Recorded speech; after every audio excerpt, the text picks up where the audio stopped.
Hi, my name is Geneviève and I'm with 4Geeks Media. Tonight I'm at the Vancouver Public Library to listen to Angela Melick speak. Angela Melick is a Vancouver-based engineer as well as the author of the popular webcomic Wasted Talent. Let's go inside. Thank you so much for coming. I know February is for romance, but today we're talking comics. And that's the way it's going to be. Thank you. What is a comic? The definition that I like to use is words and pictures working together to tell a story. It's not the most inclusive definition, but it's the one that, to me, is what a comic is. There are 3 basic rules that I would like you to keep in mind throughout the rest of this lecture and throughout the rest of your journey writing comics. Rule number 1 is show, don't tell. Number 2, story is king. And this is a phrase that I use to say that the story that you're trying to tell should govern all the other decisions about your comic. And rule number 3 is there are no rules. Hey, so I got a chance to catch up with Angela after the lecture. Hey Angela, can you tell us a little bit about your webcomic? Yeah, for sure. My comic's called Wasted Talent, and I've been updating it for 7 years this month, and it's silly true stories about my life, so every week I update with something silly and true that happened to me. So what's funny? This is the first type of funny that I've isolated called It's Funny Because It's True. And because I write an autobiographical comic, it's very common for me to do It's Funny But It's True. But the opposite of that is It's Funny Because It's Not True. One of the most powerful things for comedy is social norms. Why do we do the things that we do? Well, because our culture has agreed that this is the way it's going to operate for the most smooth operation.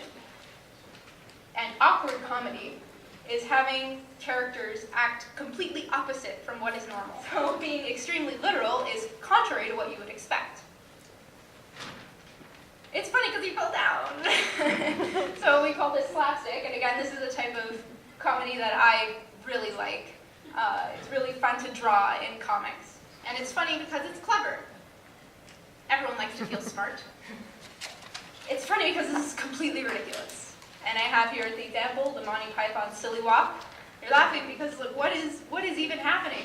For all the aspiring comic writers in Vancouver, what are some good resources for them to kind of look into? Yeah, when I was young, the internet was still just starting, but for example, when I was in elementary school, I only knew the other kids in my class. I had no basis of comparison for how good I was. I was the best drawer in the class, right? And when I started to get older and the internet came along, on the one hand, it was a bit disappointing because I realized I was a dime a dozen. But on the other hand, it opened up my eyes because I was able to talk to people from all over the world and learn directly from them. If you just ask them what they think about your work or how they did a certain effect in their work, they will often tell you. So the internet, I would say, is resource number 1. There's so many people you can find and so much information out there. But on the flip side, do try to get hyper-local and make those friends who live very close to you who also draw, that you can actually just call up and take out for coffee and discuss your work. It's invaluable having a friend of that level to discuss your work with. And there are local groups. Cloudscape is one that we mentioned in the lecture that was started by my friend Jonathan and Jeff, and I was one of the earliest members. We built that community because there wasn't a centralized place for people to go to find each other as artists. Setting in comics is something that is often neglected because backgrounds are hard to draw. They are, but if you play your cards right, setting can be an entirely another character. Think about Hogwarts, for example.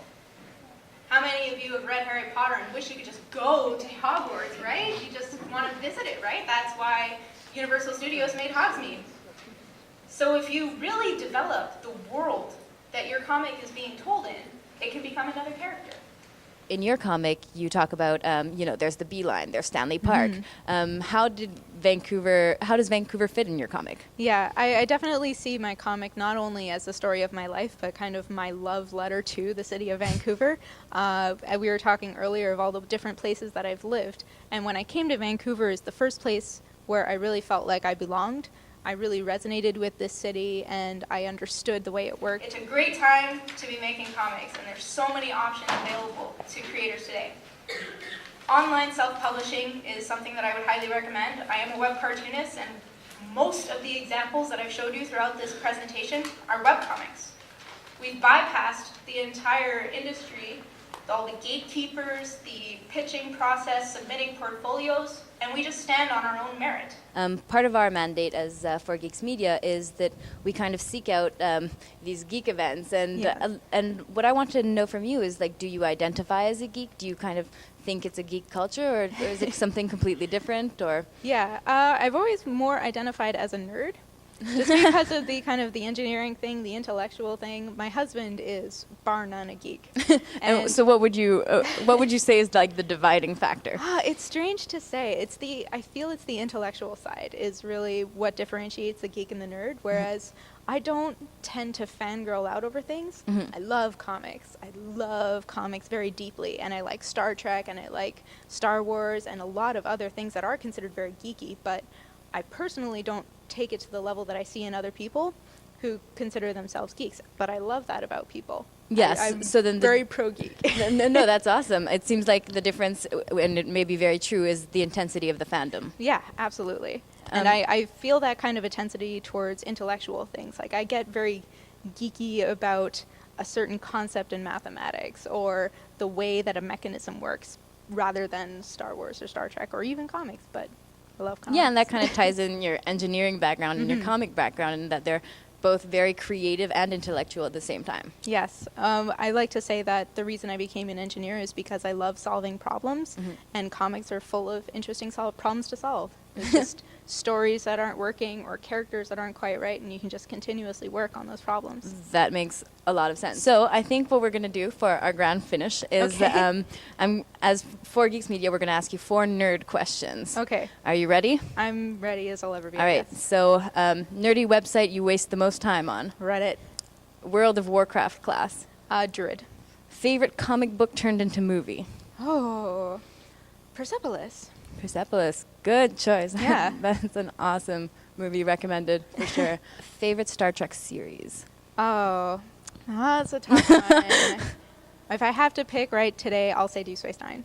Awesome. I'm a huge The Next Generation fan. I'm a huge Voyager fan, but after rewatching every single episode of every single series with my husband, Deep Space Nine is the most solid story. This was For Geeks Media, and I'm your host, Geneviève Balduc.